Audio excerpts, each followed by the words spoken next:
Radio Free Tatooine presents Galactic War Report, a Star Wars Galaxy of Heroes podcast.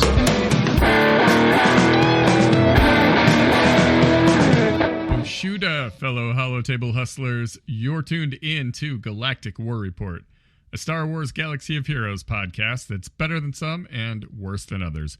I'm Sean, a.k.a. the other Sean, and sitting across the holotable from me is Josh, a.k.a. the Golden Pop-Tart. So today, I was looking at my GP and just realized I crossed another million marker. And then it's like instantly, every other day with you. Yeah, right? I mean, but instantly I go, why am I not better at Conquest? Like, I have no excuses anymore. So, I mean, it's like, it's weird. Like, I feel like I'm at that age where, you know, you weren't really an adult, but now you're kind of getting to that point of being an adult. And you're like, I got to take care of my life for a moment. And I think that just happened for me. I hit that 9 million mark, and I can't say that I'm at the bottom of the barrel anymore. So you can't blame it all on Dr. Aphra anymore. Right. I know. Yeah. You've got enough tools in your toolkit here. I mean, I saw like on a back leagues, buddy. Yeah, I mean, I saw actually today on someone's car. It said hashtag no excuses. I'm like, oh man, that's what I thought of too. I don't ever think that like those actually work, but it worked for me. So I just had to let everybody know. It's the time and the place. You know, sometimes a bumper sticker just hits you. Yeah. So what a week. What a week. Awesome for Galaxy week. of Heroes. All the speculation. This is like the moment. It's true. All of it. I know. The Jedi, the Force. Yes, all the speculation we knew it's there. is true. I mean, we knew there was going to be some kind of Phantom Menace celebration, right, with the 25th anniversary. And so this week we got Boss Nass. We got a lot of info about other stuff that's coming, including another Gungan that maybe some people have really wanted in the game for a long time, and other people have really not wanted in the game for a long time, but he's coming. So he is. We'll be talking about all that and more. Mm-hmm. But first, let's celebrate some Blurf days.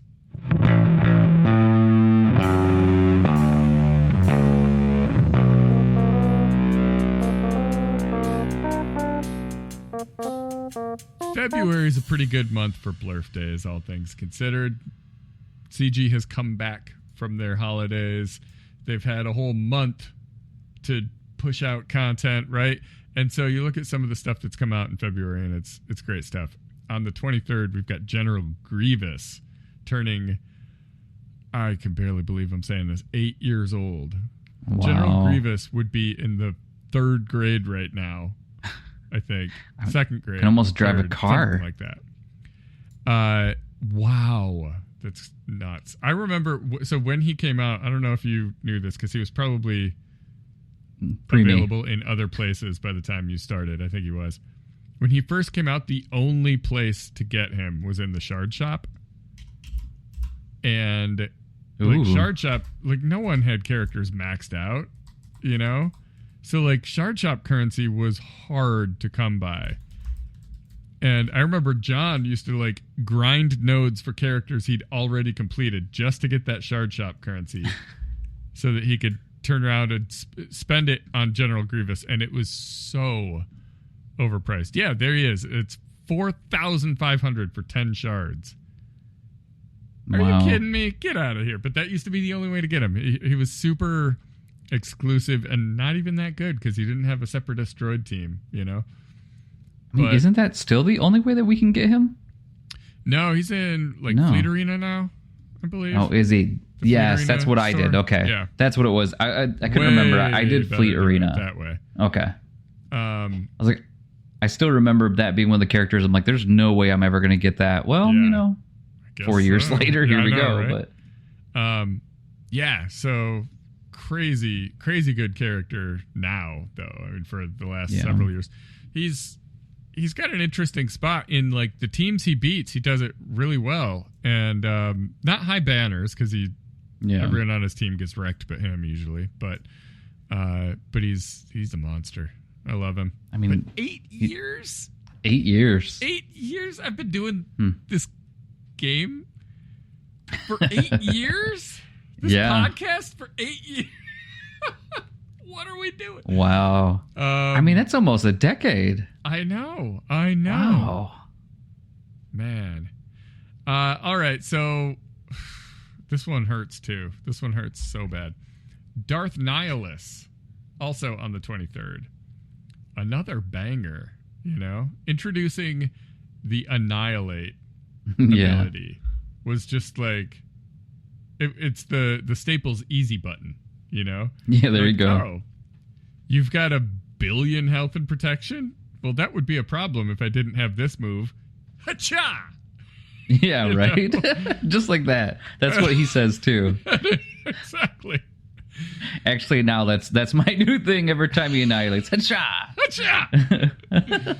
I like it. Me too. Yeah, so he's on the 23rd, and he's 7 years old. He's been around for 7 years. Good grief. Wow. It's too long, man. It's too long. Kids these days, crazy. They don't understand what we had to go through. Used to not be able to annihilate anything. Now everybody's got an annihilate. Ray, Cat, Cal. Cal, yeah. All right, but so the best is Mando, though. The best is Mando. Oh yeah, Mando's is real. That's Hacha worthy. Yeah, too. that is. On the 25th, we've got 2 as well. We've got another basically annihilating character, Captain Rex, the original Captain Rex, who came out 8 years ago as well. Yeah. One of those early Chromium characters. Earliest Chromium character I remember was him, and maybe Leia might have been Chromium when she first came out, the OG Leia. I don't know, but yeah, 8 years of Captain Rex. I'm glad I wasn't there for that one. So dominant too. He was part of the, if I remember correctly, the Titans team was Rex, CLS, Thrawn. I'm spacing here. It might have been Royal Guard. I don't know, but it was basically most of the characters on the team were like the legendary characters, like the hardest characters. And Yoda might have been on it. I don't know. The hardest characters in the game to unlock, and it was just a nightmare because Captain Rex was one of the first to be able to like feed turn meter to his team, and it was bonkers. So yeah.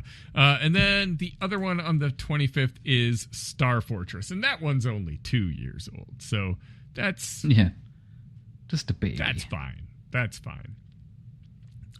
But yeah, some pretty good birthdays. Now, go on. Let's take a look at this week's upcoming in-game events brought to you by swgohevents.com.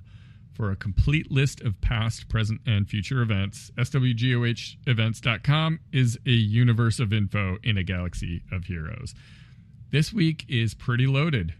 Gotta say, it's pretty loaded. We've got territory battles going on. We've got conquest going on. And we have these new marquees are like every day, week-long things. So yeah, we've got that going on. In addition to those, though, the new things that'll be populating this week, on the 23rd, we've got a fleet mastery for endurance. We also have a contraband cargo. 24th is the assault battle, places of power. And then the 25th is going to give us a smuggler's run 1. That's the easy one. No jobber required. And a fleet mastery for finalizer. That is General's Command. We also have a territory war sign up on the 25th. So that will, of course, begin the next day on the 26th, where the only other thing we have is an Omega battle. So that's your we handle day that to catch up on conquest. 27th brings us a fleet mastery for Radis, that is Admiral's Maneuver. And then the 28th, we have Defense of Dathomir, your Talzin Shards and or Zetas. And the 29th, we have a fleet mastery for Profundity, the old Stardust transmission. Everybody's favorite. It's a good time. It's such a good, so fun. So fun, that event. I can't wait to do that one. Just can't wait. So yeah, pretty full week. Honestly, we also obviously will be having a new Galactic Challenge on Monday, as well as one on Friday, which I said those backwards as this releases, but whatever. I'm ready. I need two. Then I can make another one. So yes. Nice. I'm not Come close. on. I think I've got like 11 or something. I don't know. The one starting on the 23rd is going to be on the Death Star. You get bonuses for Phoenix, and you're fighting against Empire. Okay. Put that Captain Rex to the test, I suppose. And then I'm not sure if there's info yet on... It's not loaded in the game. It might be on events. I don't think it is, but whatever. We've got another one coming on Monday, as always. These last two, easy stuff. Yeah. Which is nice, I like that. I know, right? I mean, it's like an actual challenge. You know that. Agreed. It doesn't need to be a galactic challenge. It just needs to be like a meteoric challenge, Right, just a little bit. Give me my two and... There's so much to do in this game that, like, look, we're focused on conquest. We're focused on territory battles. I can't. Like, if I log in and try the Galactic Challenge a couple times and I just get smoked. Yeah, I know. Man, that doesn't feel good. No, it doesn't. It does not feel good. So, this is all to say that I appreciate the easier challenges that have been popping up, and I would love for that to continue. And I don't think that's a cop-out. I think that's like where they belong. I don't think you need something that pops up twice a week that makes you angry. Yeah.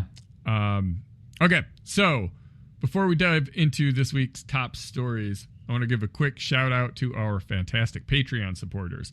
If you enjoy what we do and want to be a part of our exclusive community, and honestly, it's pretty VIP, head over to patreon.com/Galactic War Report. Your support makes this podcast possible, and you'll even get access to the VIP section of our Discord server for some behind-the-scenes banter. Now then, punch it, Pop-Tart. We have actually so much that I'm not even sure where to start with this one just yet. I don't either. So that's why I know there's a lot. I would just miss. Man, this is... well, how about we'll start with an appetizer and then move up from there. So like that. Yep. We'll start with the update.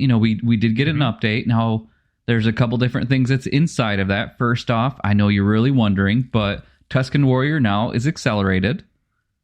And then, which is nice, right? Yeah. There you go. Secondly, they actually have an event that's going to happen for Bad Batch Season 3. If you have 3 or less stars, then you could do the event. So there you go. So there's a couple people out there probably getting enough to get where you would be for a marquee, which is kind of nice. Yeah. And now, this one we could probably talk for a while on, but I think we got to dial it back because we got so much. But the store has upgraded. Now, it's not... I've heard some controversial thing where they're talking about now you actually have to go up and down where you're sliding it north to south instead of east to west. But, I mean, that's not really controversial to me. But... No, not in comparison to the other component of this upgrade. I mean, all I can say before I'll say anything else is I wish somebody in my guild was going to be my guild daddy. Because, I mean, I just want, like... I want a guild daddy. I want a guild daddy so bad. Like, I mean, if anyone on the guild that's listening to this, like, help me out, man. I mean... I mean, that's the episode title right there. There you go. Well, I mean, so what we're laughing about here, if you haven't noticed, now you have a gifting section inside of the store. Mm-hmm. Now, this is crazy a little bit, but it's also, I can see how this would be good.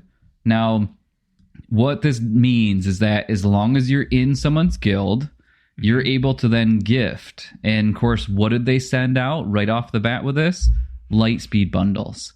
So that means if truly you do have a guild daddy that wants to help you really make that next mark, get that next million GP, well, guess what? They can back it. Yeah. So again, we can't make this about the whole episode, right? But what are your thoughts when it comes to this ability? Yeah. Yes. So my thoughts are, I don't like it. That's my number one thing. I understand. It's more complicated than that. There's good and bad, and it just totally depends on your perspective and your guild's dynamic and all that.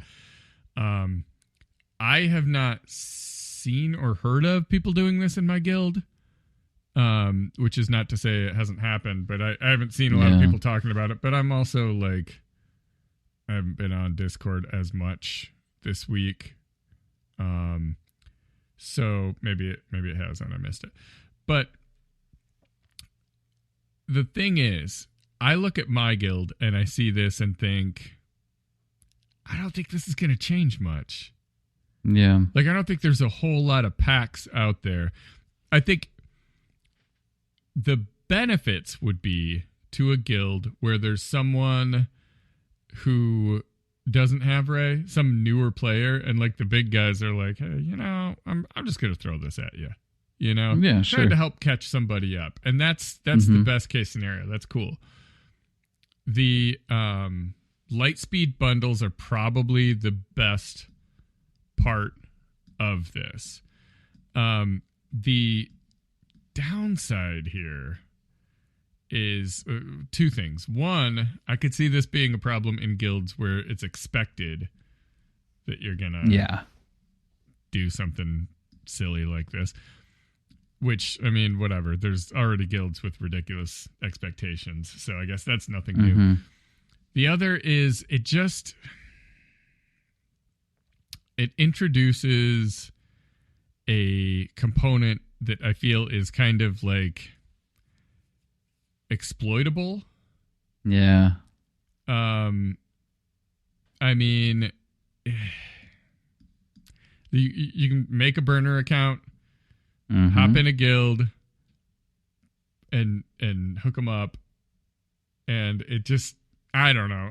It maybe it's not going to be an issue, but we were talking beforehand, and there's like already been some reports of like when there's a pack with a purchase limit, you can buy it twice. Sweet, that's it. Well, you make a new account and buy it 2 more times and gift it to yourself. I don't know. To sum it up as a Star Wars character would sum it up, I got a bad feeling about this. I mean, I think it just depends on how generous I think people are going to be and how, I mean, does this mean that maybe this helps the game even last even longer? It's 8 years. Is this like a, again, strategy to say, hey, maybe this is going to increase the amount of people coming in, and maybe those people that are on the lower end, that's what I'm hoping. Is this might be, and it's not, I hope, right, in my neck of woods, in, Kyber 3, maybe Kyber 2, if I'm really lucky, am I going to see a ton of change in that? I don't really know. Someone was talking about like the free-to-play players, and you can gift somebody this, and technically you're still free to play, but if you didn't want them to gift you that, that's also a challenge. And so, but I've also heard, streamers say like, all right, well, I'll start a free to play. You guys give me the packs and, we'll do this free to play all the way, but you're the one that's going to be doing this. And it does have the caveat that it has to be within your guild. So that's something, so I can't just put up a link on my Twitch and be like, hey, did you like the stream? Buy me something. Yeah, right. I mean, that's basically what I do. But it's not in game. I'm subscribe, please, for the love of God.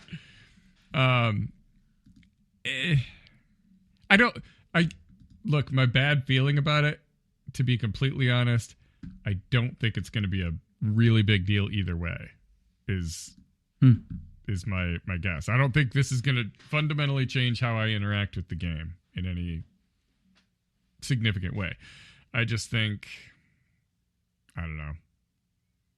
I'm not going to say I'm cautiously optimistic. I'm just cautious.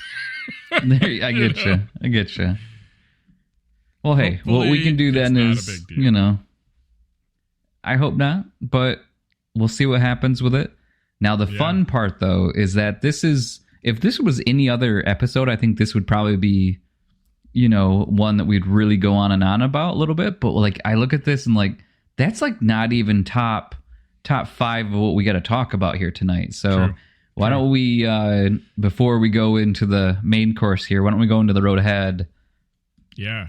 Because there is so much inside of here. And it's really kind of interesting because, I mean, it's been a little while since we've had a lot of information. But I'll tell you what, I'm glad they waited. It was like, as I'm reading this, as I'm watching videos, I mean, I was just super, like, I was just into it. And of course, what was our poll? Did we talk about? Who did we want?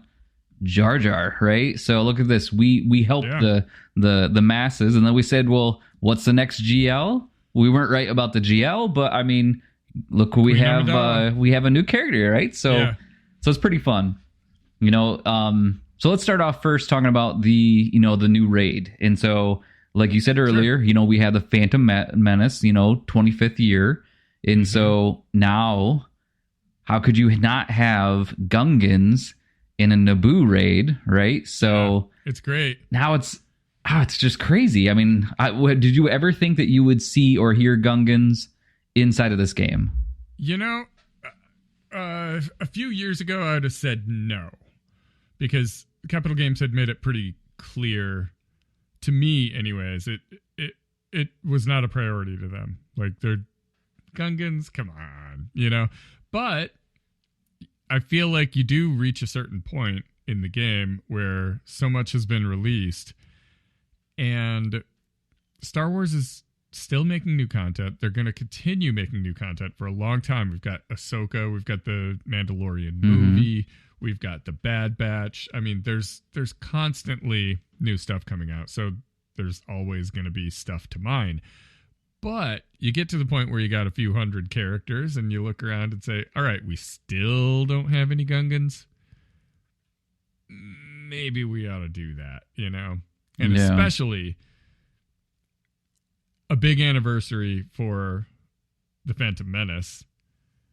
Like, all right, well, if we're going to celebrate this thing, I think there's a pretty clear way we celebrate it.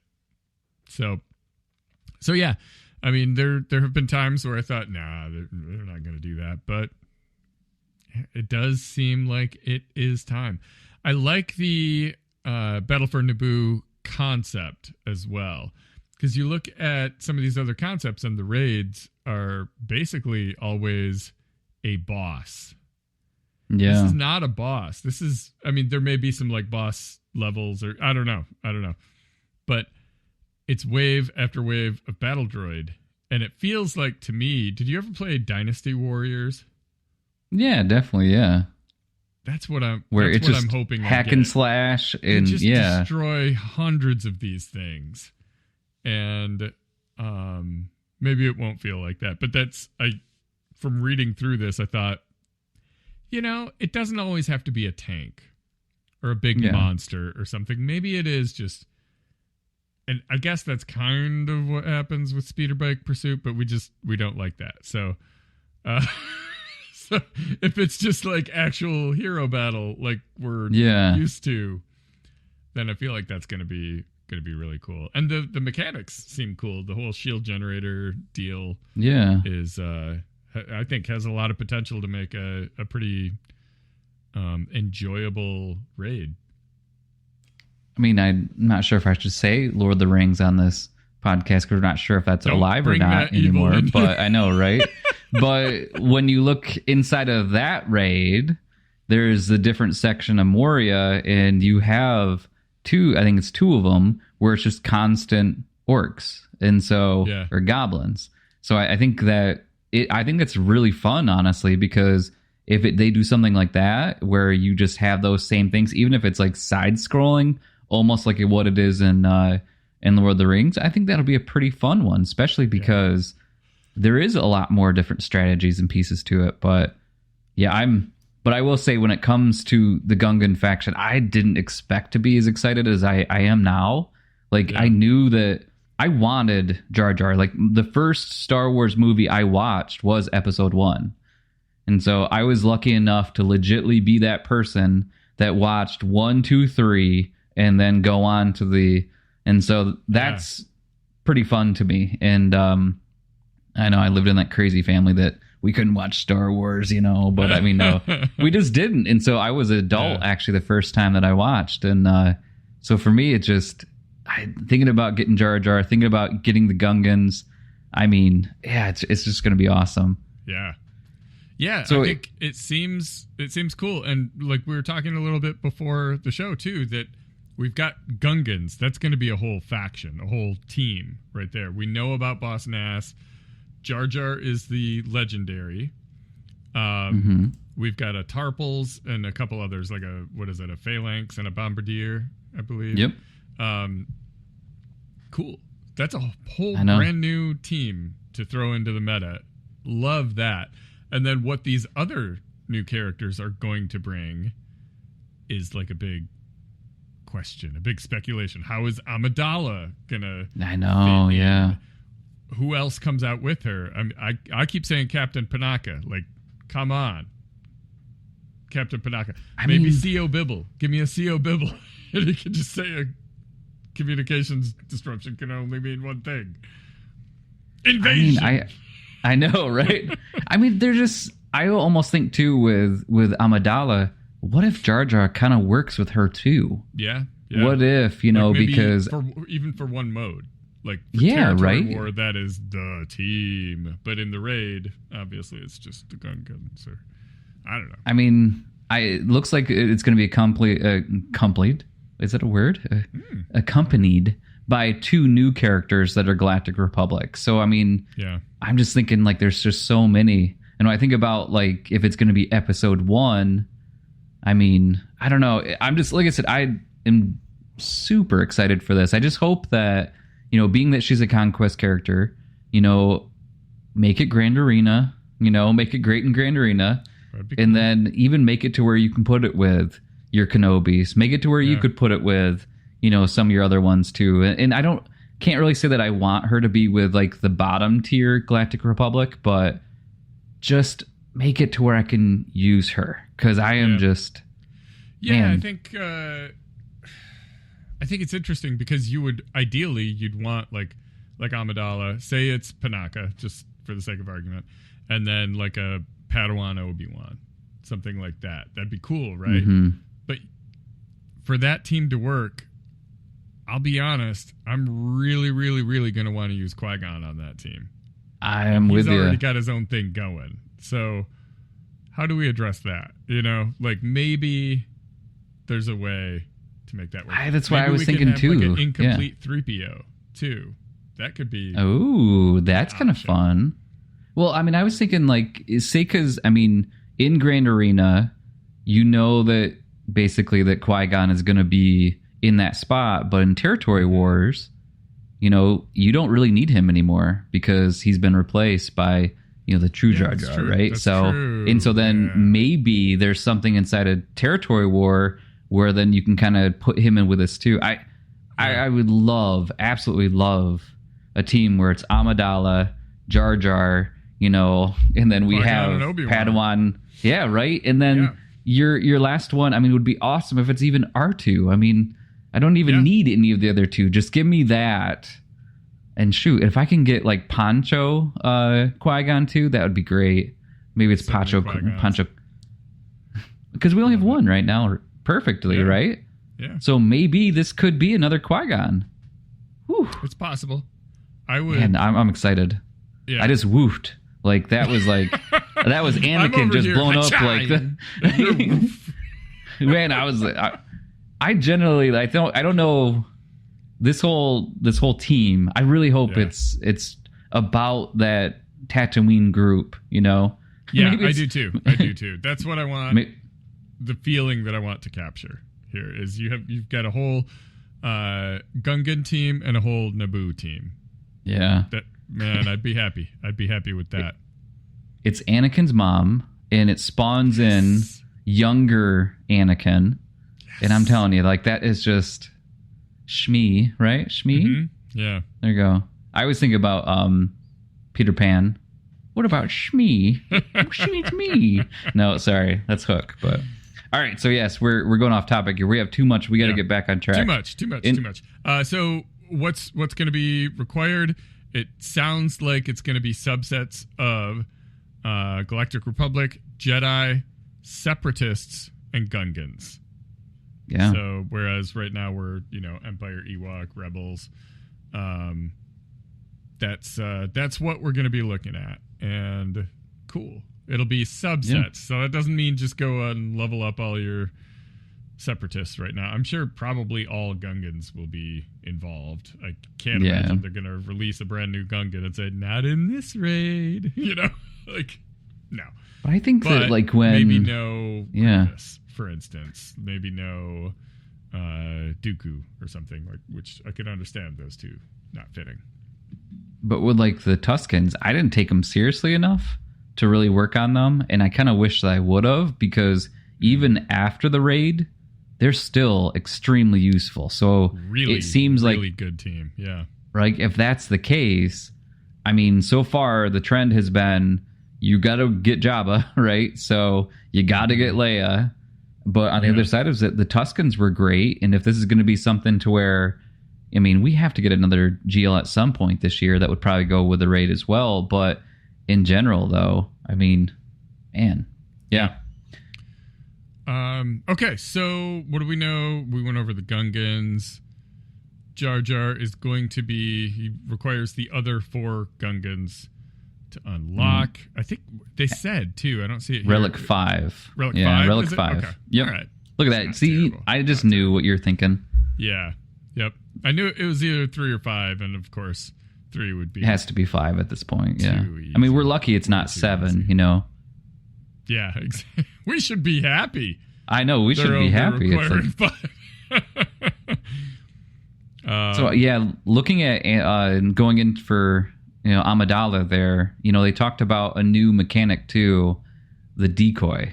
Naturally, obviously, it puts in there. Fantastic. So I think that's going to be very interesting. So it's a summoning unit with permanent taunt, which is very cool. Very much a little bit like our, Geonosian as well. So I think that's going to be pretty interesting. And I hope that it's brute. Yeah. And so then having it to where you have, I don't know, like I said, is she going to look like she was in Tatooine? Is it going to be that, or is it going to be another handmaiden that you just can't tell the difference? Yeah, I don't know. I want the big ceremonial costume. I want with the face paint, the whole thing. That's what I want. And if I don't that's get why that, I better someday you got problems. Yeah. But I want her as the queen, and then I want the the character that spawns. I want that to be her in the Tatooine garb. But it's probably going to be a handmaiden, but which is fine too. But yep. All right. Let's talk about Boss Nass, because that's the one that we know for sure. We know his kit. We know we have him already. We have him out there. Yeah. Hot diggity dog. Let me pull him up here. Man, he is fun. I was playing on my phone when I unlocked him, because I play on the computer quite often through my emulator. That's, for streaming and whatnot. That's what you gotta do. So I almost never have sound on my phone. But for this one, I knew. Oh, yeah. I knew. You're going to want, for any Gungan, you're going to want sound. Of course. It's just like playing with Jabba for the first time. Like, listen up, bud. This is gonna be something.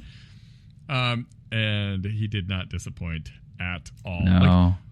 So good. When we first started speculating on all this stuff, and we said Boss Nass, like, wouldn't it be ridiculous if he had a move where he just goes... I know, right? He sure does. It's so good. I mean, what else are you going to do with Boss Nass? So, anyways, anyways, right? Let's go over it. His basic is called Boss's Command. Inflict offense down on target enemy for 1 turn, and call another random Gungan ally to assist, dealing 30% more damage. During Boss Nass's turn, he recovers 30% protection, gains 10% max protection, stacking to a max of 100%, until the end of the encounter, and inflicts vulnerable on target enemy for 1 turn. We love vulnerable, don't we? Yeah, we do. Now his second move is Bomb Bad Favor. This is a 3-turn cooldown, and it dispels all debuffs on Gungan allies, and they gain 25% turn meter and retribution for 2 turns. So it's almost like a little General Kenobi maneuver. All allies recover 20% protection if there is an active ally shield generator, which we'll get to in a minute. Remove 1 stack of recharge from it. Gungan allies gain additional benefits based on their rolls. Attackers get crit damage up, tanks get taunt, and support and healers get speed up, all for 2 turns. Then, golly, the artwork I know. this move and actually seeing this move are just, and hearing it, so good. It's called Intimidating Order. Boss Nass shakes his head and goes, Dispel. I'm going to do that as many times in this episode. I know, as it right? takes. Dispel buffs on all enemies. If an enemy was buffed, remove 25% turn meter from them. If they were a separatist, remove 50% instead. Essentially, my flavor on this is I get the picture that he shakes his head, slobber goes everywhere, and everyone is just aghast at what has just happened. All their buffs are gone. They're losing turn meter. No one knows what to do. Then you inflict target enemy with expose for 2 turns and inflict all enemies with defense down, 2 damage over time, and healing immunity for 2 turns. You just mess them up. I know, right? Completely ruin their day by slobbering. God. Say what you will about episode 1. Next move is called Boss of Otogunga. This is his leader ability. It's a Zeta and an Omicron. Oh, which I believe his... Was it his basic? No. None of those other ones were Zetas. This one is. Gungan allies have plus 30% max protection and offense, and plus 30 speed. Whenever a Gungan ally attacks out of turn, they inflict speed down for 1 turn.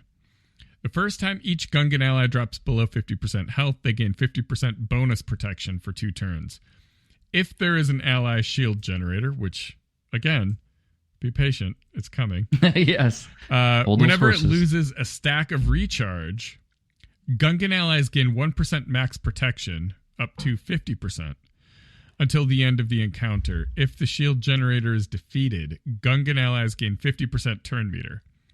At the end of each Gungan ally's turn, they remove a stack of recharge. If all allies are Gungans at the start of battle, summon a shield generator. There we go. There you go. To the battle if the ally slot is available. Now, additionally, if you're in territory wars, because this is his Omicron ability, at the start of each Gungan ally's turn, they recover 20% protection. What? And dispel all debuffs on themselves. Whenever a Gungan ally is dazed or stunned, they dispel it and recover 75% protection. It's just insulting. Right? And gain 4 stacks of protection over time, 10% for 2 turns. So just you daze them or you stun them, and they just say, no, I'm actually good. Yeah, thanks. Thank you. Appreciate that. And then 2 others here. He's got a unique as well. This is another Zeta. At the start of battle, Boss Nass loses 75% max health, gains that much protection. At the start of Boss Nass's turn, he gains potency equal to 50% of his current protection percent until the start of his next turn. Let me read that again. Jeez. At the start of his turn, he gains potency equal to 50% of his current protection percent. Got it. Until the start of his next turn. Whenever enemies are inflicted with speed down, they have 25% less critical chance and offense. And if there is an active ally shield generator, which you'll remember we went over. Yes, you did. Whenever a Gungan ally loses turn meter, they gain 10% of their current max protection stacking until the end of the battle. And whenever Boss Nass inflicts a debuff, he deals true damage to the afflicted target. Now, the perhaps more complicated part of this is shield generator. We talked about it. Like, it has recharge stacks and things are triggered when it loses them or whatever. But here's the thing is it's a summoned unit and it has abilities as well, which are, it's a lot of words, but it's simple. Yes, a little bit. So it has a basic called Plasma Pulse. All Gungan allies recover 100% protection, gain 25% turn meter, and have their cooldowns reduced by 1. That's really nice. Has a unique called Big Bombad Shielding. Love it. The shield generator has 10 stacks of plasma shielding, which can't be copied, dispelled, or prevented. Whenever it takes damage, it loses a stack. When it's active, Gungan allies have the following benefits. Plus 500% defense. I know, that's it. They're immune to crits. They take reduced damage from percent health damage effects. And plasma shielding. While the shield generator has this, its allies gain bonuses. Oh, that's just listed again, I see. Okay, and then it has a couple of uniques here. Pride of the Grand Army. The shield generator has no health or protection. Can't be defeated or destroyed while it has plasma shielding. When all stacks of plasma shielding expire, the generator's destroyed. The shield generator is immune to buffs and debuffs, and its max health and max protection can't be increased. Shield generator has 50 stacks of recharge, which can't be copied, dispelled, or prevented. When it loses all stacks of recharge, it takes a bonus turn and gains 50 stacks of recharge. Nice. So they all expire. It takes a bonus turn. And then the last is that it's, the unique is that it's a summon. So basically, it can only be summoned by the ally in the ally slot if there's no ally already in there. It can't be summoned in certain raids. Interesting wording. Unit can't be revived. If an effect counts defeated units, this unit doesn't count. When there are no other allied combatants, this unit escapes from battle. A unit can't be revived if this summoned unit exists in their slot. So, essentially, it just can't be messed with. It's going to do what they designed it to do, and you're not going to interfere with that. Yeah. Is basically how it works, which I think is cool, because, I mean, like, it's not going to taunt. It's not going to be vulnerable. It's not going to be dazed or have its health reduced or whatever. Like, yeah, it's a tool, you know? It seems like this could be the ultimate banner stealer or timeout. Again, we don't know what's going to happen just yet, but if this sounds like this is meant for defense, and it is just going to be a beast. I mean, can you imagine in territory war, like exactly, if you had a full thing of this, man. Mm-hmm. All those Gungans just invincible. I'll be really curious to see what the counter to this ends up being. Yeah. I mean, there's certain things that'll, like I said, 500% defense, extra protection, all that. Cool. Annihilate. I know, you know, right? Like, I mean, it's not going to be the best team you've ever seen, but it's going to be interesting. And like you said, especially in territory war. Mm-hmm. it'll be also, I think, one of the key components. Obviously, we haven't seen the other characters yet and what they're going to be capable of. But one thing that will be interesting is not just their kits, but like what kind of Omicron business they have. If it's all territory war focused and it requires 2 or 3 of them to really get this team off the ground, you're going to see a much lower adoption rate than if this is like a Poggle, where you give it to Poggle and suddenly your geos are great, you know? Yeah. So I guess we'll see. Like, he's only got the one Omicron, but Amidala is going to be a conquest character, and they've all got 3, you know? Mm-hmm. Well, not all, but most of them have 3 Omicrons. So I guess we'll see how Omicron hungry the Gungans are. There you go, right? Now the fun part of this though is the changes to the marquee. You know, today it's one of those things that I was kind of like, wow, this is different. You know, the first round you get 50-50. Yeah, it's a raffle right now. You get 55 shards for that. So then you basically unlock 3 stars. And then it's kind of interesting. So every single day you can come back for, more rewards. And the first tier is, a couple Carbantes, those type of things. But the second tier, you can still end up getting more shards of this character. And you can even get some Cairo. So it's like, okay, I think they're really trying to push us to spend a little bit of money, right? Yeah. Just spend a little bit and then you can get some Cairo or 5 extra. Development is the web store exclusive. Oh yeah, that's another one. I mean, to get that 5 free shards every day that this event's running. It's take it. That's awesome. Agreed. I mean, that web store is amazing. Anyways, really, when you think about it, I don't make a lot of purchases out of it, but the free stuff they give out in the web store. And I mean, the purchases are fine too. They're cheaper than buying it in app. So yeah, it's just the app's more convenient. So I'm lazy. It is right. I'm not saying it's right. It's just, how many times do I have to stress tonight that I am a lazy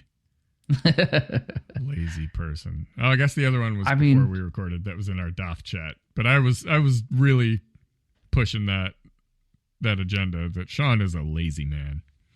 Yeah, but you remember, this is 8 years of doing something, so it's not being lazy. You have just used a lot of your energy, and you are conserving what you have left. I mean, yeah.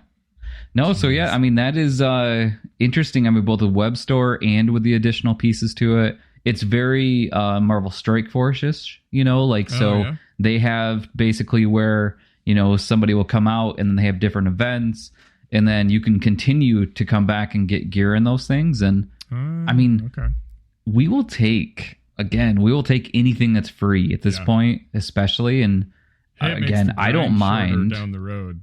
There you go, right? Like, we're getting a much better head start than we used to. And if you think about it, if you're getting enough to where you are getting one more star for this character, it just speeds up again the grind later on. So, I mean, I'm excited for it 100%. And I mean, keep in mind, this grind could get much shorter if you just find a guild daddy. I know, right? That's just all you need. That's I will be taking applications. I'll take a guild mama, too. Right? I don't care. Shoot. Money talks, baby. There you go. All right, how's your conquest looking? Yeah, definitely. I'm going all out. I wish I would have went through and did this from the start, but like I said, I hit that 9 million mark and I have no more excuses. And I mean, I won't get the bumper sticker just yet, but I'm in Sector 5 and I'm at 351 so far. And that's not too far off where I used to stop, to be honest. And so, which is pretty crazy. I have a plan, and weirdly, it's working. Now, here's the thing: is I've been going pretty tough on this one for the new Padme. Shoot, I'm going to be like, it's going to be keeping me up at night to make sure I can get it done. But Set an Global alarm wide. for 3 a.m. I gotta get I know, up 'cause right? that's prime conquest time. Well, I mean, also too. I mean, they know they're going to get a little bit more money from me for 3 different conquests too, just so I can get it. But Sure. nothing too crazy on here. I don't think we have time to go through all the feats, but only ones I'll highlight is going to be light side Mandos. I didn't do that one last time. I'm at 11 out of 20, and I'm being smart about it. 2 in the morning, 2 at night, 2 in the morning, 2 at night. Working out a lot better. Easy. Yeah.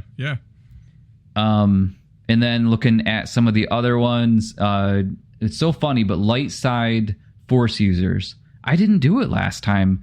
And like a dummy, I forgot that Ray is actually an UFU there. So, and then with her and Cal, oh my word, like I'll tell you what, like she's basically invincible, and then she does her ultimate and then just destroyed. Mm-hmm. So I'm at 10 out of 14 for that one. So I feel pretty good.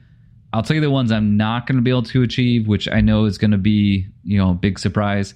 Ewoks isn't going to happen. Sure. Tuskens isn't going to happen. Mm-hmm. Leia as a boss battle, not going to happen. The IG one, I'm not sure if it's going to happen. Ooh, and then lastly, that's it's nightmare. I hate tough.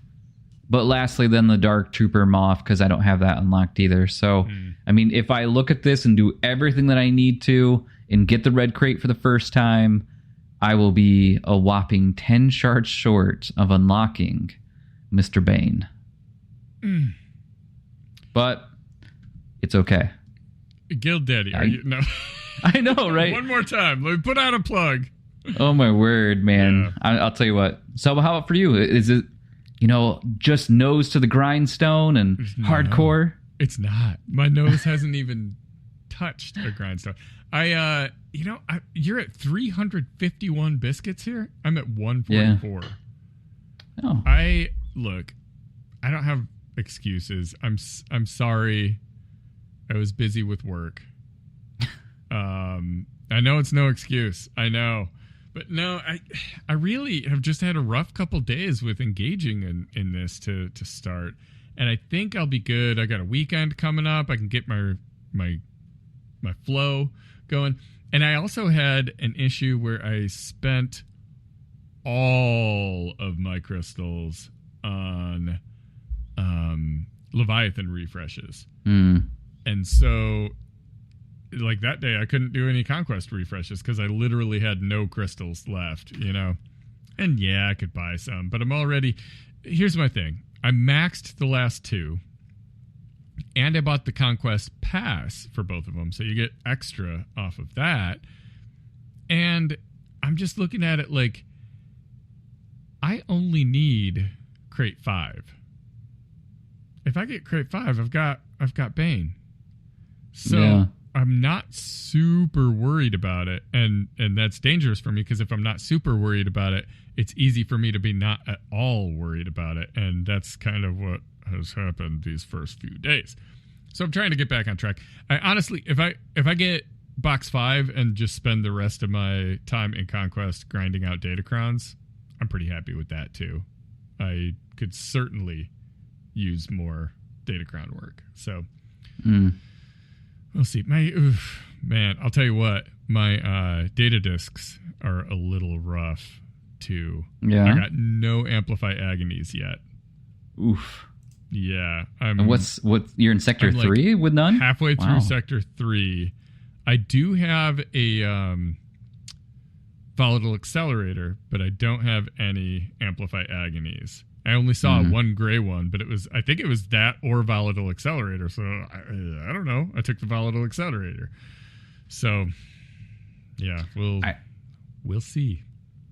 I will say that I have a new one that I'm using, which is Deadly Momentum. Oh, I got that too. Yeah. Beast. I did not realize how good that one was. It was, oh man, it's deleting stuff, and I only have one Amplify Agony. And so, like, it is just working because I am getting a little bit of the cheese still too. Like, I actually am pretty far up for days. Yeah. Not days, like days. And so it really is making it I'm kind of getting the best of both worlds, but yeah. I'm going to look. I have not looked at my global feats. I'm not going to go overboard discussing them. Almost got 250 on challenge path.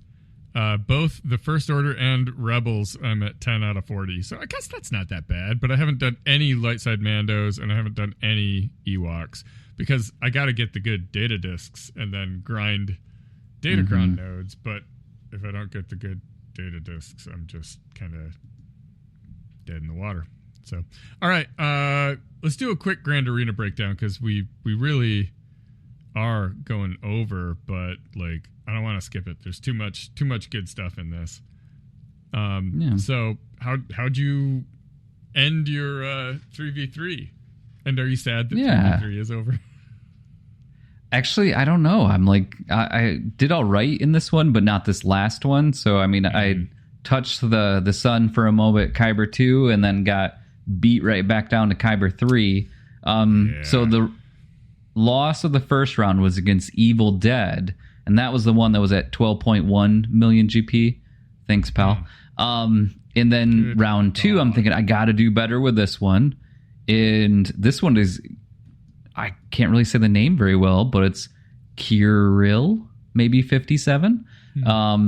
So it was kind of fun though because Jabba finally got beaten. Like I mean, I'm having a hard time in 3v3 with Jabba right now, and so Jedi Master Kenobi took care of that. Starkiller was great against Rey. They had a Vader out there. I didn't know what I was going to do with it, so I just used SLKR, and that worked. That was kind of fun. Radis, I'm telling you, I love Radis on offense, and Oppress was on defense. Well, guess what? That just ate it up, which was really cool. My Wampa took down a Darth Revan team, so that you don't get to see that every day, so that was kind of fun. Feels good. Now, the bad side is Leia. Leia was just being not just very nice. Jabba did not do anything. Like, it was rough. Leia died right off the bat. Not their Leia, my Leia. And it just didn't work. And at that point, I mean, I had Sith Eternal left, and that didn't work out. And then I just basically threw everything in the kitchen sink against it, and it just didn't happen. So they basically ended up doing just enough to beat me and then nothing more. So it's like they're like, I could have even beat you harder, but with that loss it was 873 to 1090. So that was a little bit of a rough one. Right, a little bit, right? You know. Thanks for making me feel a little better. And so then I go into the last one. This is Battle for the Toilet Bowl, right? So I mean this is against Garthvin 54. So I went against Krill 57, and so this is just, now 54 here. So that's kind of interesting. Yeah. This one, kind of nice. Not very much. I wasn't too concerned. They did one attack and then just basically stopped, so which is wonderful. But again, it was a very large GP. They had a Kenobi on defense, did a mirror. I really like having Dash with the, Han and Chewie. That's always fun. Ate up Affer pretty good. I moved Oppress to offense, and Iden, just got ate up by him as well. Leviathan, I finally beat a Leviathan on defense. This has happened for me. Oh, again, I don't have Scythe, so but I was able to use my Empire team to get them down enough, and then felt so great that my First Order team was cleanup. It was great. It felt good, and so that was nice. The downside, their Lord Vader this time, I thought, let's do Bounty Hunters. Let's see what's going to happen. Yeah. That didn't go well. And so then I'm like, all right, well, I'll just use SLKR on this. That should be easy. No.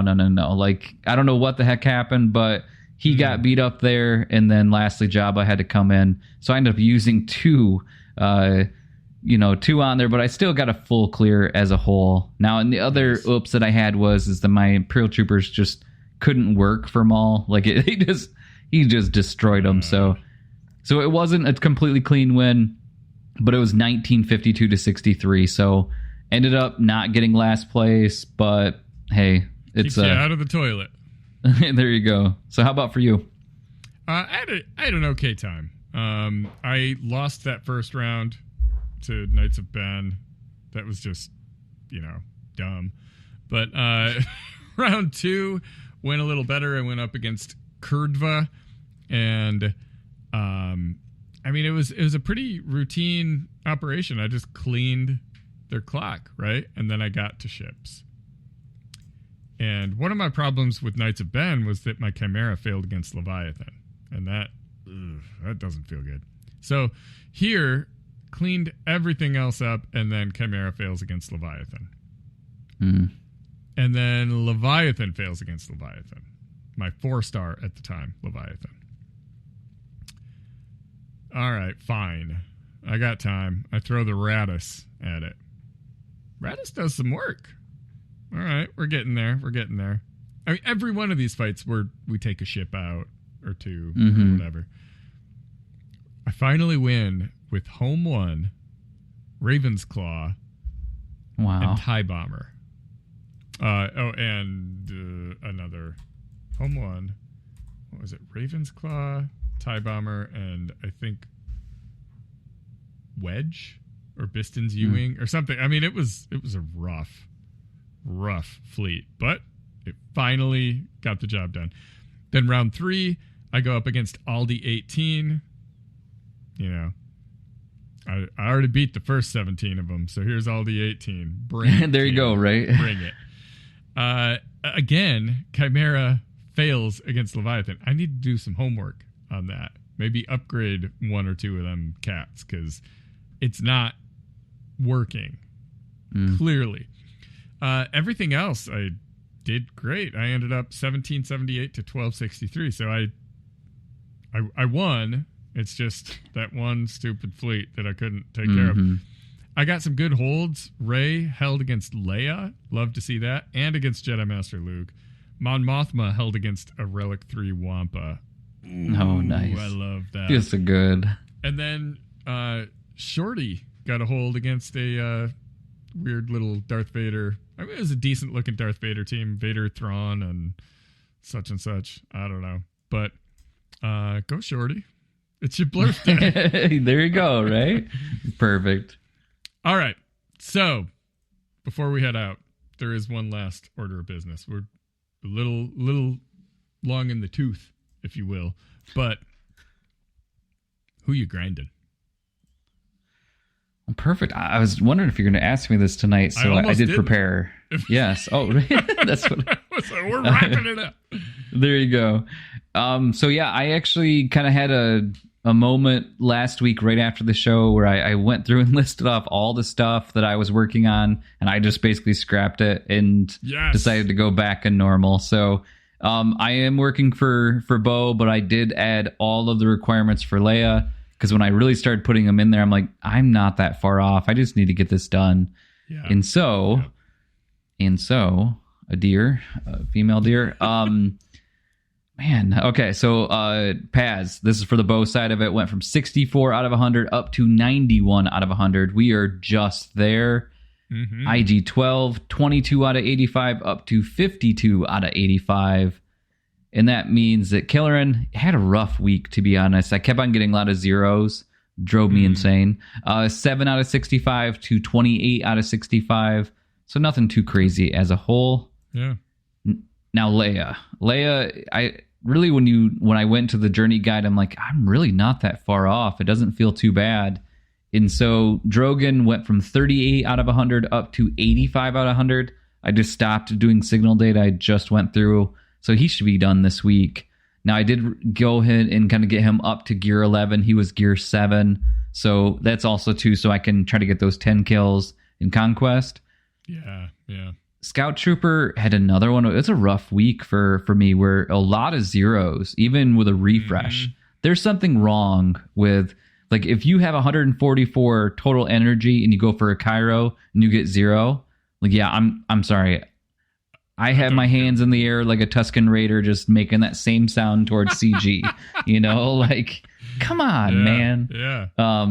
But yeah, Scout Trooper went from 26 out of 100 up to 42 out of 100. He was a gear 0 up to gear 10. Again, need to get him some kills as well. So, then looking at Ewoks, I actually put 2 Ewoks in the favorite, which was pretty crazy to think about. Love to see it. It hurts my soul a little bit. But Kanisa, she was 71 out of 100. We got up to 97 out of 100. Today, guess what? Both the original and the refresh got 0. So like I said, meanies. Then she was gear 1. Now she's gear up to gear 7. So nothing too crazy. I'm at that point where now I don't have a lot of the lower gear. And so it's really interesting when you can't just hit upgrade up until like 8 at least. Yeah. Frustrating. Sometimes those little like green disc things will just stop you dead in your tracks. Man, and I don't get how people like relic up so quickly. At this point, I don't have as much gear saved up as I used to. So yeah. And then the second was Chirpa. Chirpa was gear 11. I just had to press a button. He's been waiting to go to gear 12 for a long time patiently, but I pressed it and now he's gear 12. So he's almost into relics, but man though. But looking at it wise, I mean, again, there's some big ones. Commander Luke's only relic 5, so that's 2. R2, I'm just going to get that R8 done. I got everything except for I need 5 more of the last signal data, so that he's going to get a relic 8 by next week. Oh, sure. Captain Rex, you'll get that he's relic assault battle or something. Yeah, right. And so Captain Rex, he's R5, so Backpack Chewie R5, Rolo 3, Han 3. So really, I mean, it's not fun. Kanice going from like Drogon, Scout Trooper, and Kanice up to Relic 7, but that's not too crazy. I feel like it's going to happen here in the next few months, of course. It's not that hard, Yeah. And I look at it in Scout Trooper. I know I shouldn't put him with Iden, but I'm going to. That's just going to be automatically make my Iden a little bit better. For anything or something. Okay. Yeah, just because don't do it in the raid.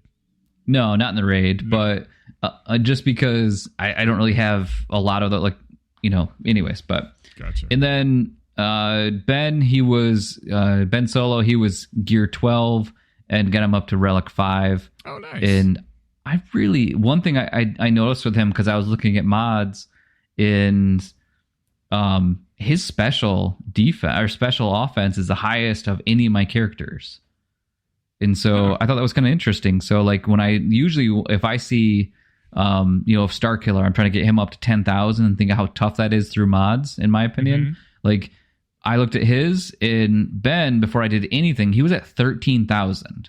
And so I thought, well, let me look at yours, because yours is, 2 more relic levels higher than me. Yours is at 15,000. And my Sith Eternal is my next highest up. And so he's actually at 12,000. So it's kind of interesting that he technically has a higher offense than some other ones out there. So I'm working on getting his mods up to where he needs to go. And then I'm holding on to all my Zetas. And then, like I said, I'm about ready to do my Omicron. And I do think that I'm going to end up using it on Captain Rex, just because it's a twofer. It's so too fun. Good. So it's so fun, so transformative. I love it. So so then I went, like I said, all of a sudden I had to become a big boy and like truly grow up and actually get this Leia, because it makes sense, right? So, all right. So how about for you? With all this, who you grinding? I had some of those same issues where seems like you go a few days just not getting anything done. My Bo-Katan stuff, I got IG-12 and Grogu from 53 out of 65, promoted them up to 7 out of 85. So that's something, right? But so much of the rest of this. Saw went from, I'll get there. Teaser.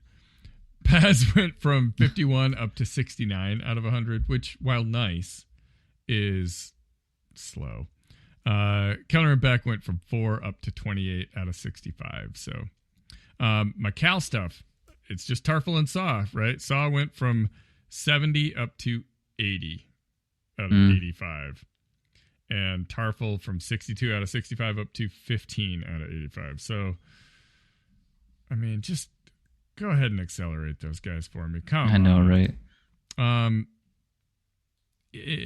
Let's see. Captain Drogon, I've mentioned my 9-8-7 plan, right? Where I take someone to relic 9, then a 8, then a 7. Drogon was supposed to be my 8, right? So I took care of that, and then I start thinking 7. And I was, unwell last week, apparently, when I said Chirpa would make sense. So I'm not doing that. I decided, let's just save my relic stuff so that when I get Darth Bane, he goes to relic 7. So that's my 7. And then I'll get back on my BS. But for now, I'll do something that makes sense. Zori went from 49 up to 87 out of 100. So that's almost done. Word on the street is there may be some kind of data mine that says we might be getting some free Zori drops. So, okay. Maybe. I can pause that. Yeah, if we don't get them, she's 87 out of 100 and she's accelerated. I can get that down in a couple days if I need to. Tebow. I took him from gear 12 up to relic 3 because... Of course. I don't know. Like I said, I was not well.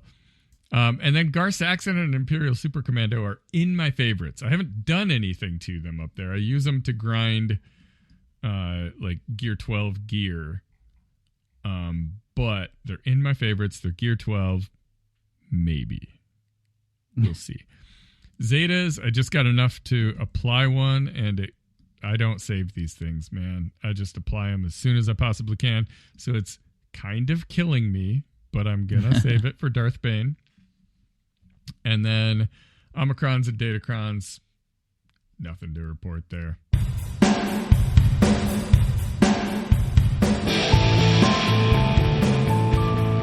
That's all we got for you this week. It may not be the best advice, but at least we didn't recommend leaving Sherpa as an objective in your favorites. It's just not to relic 7.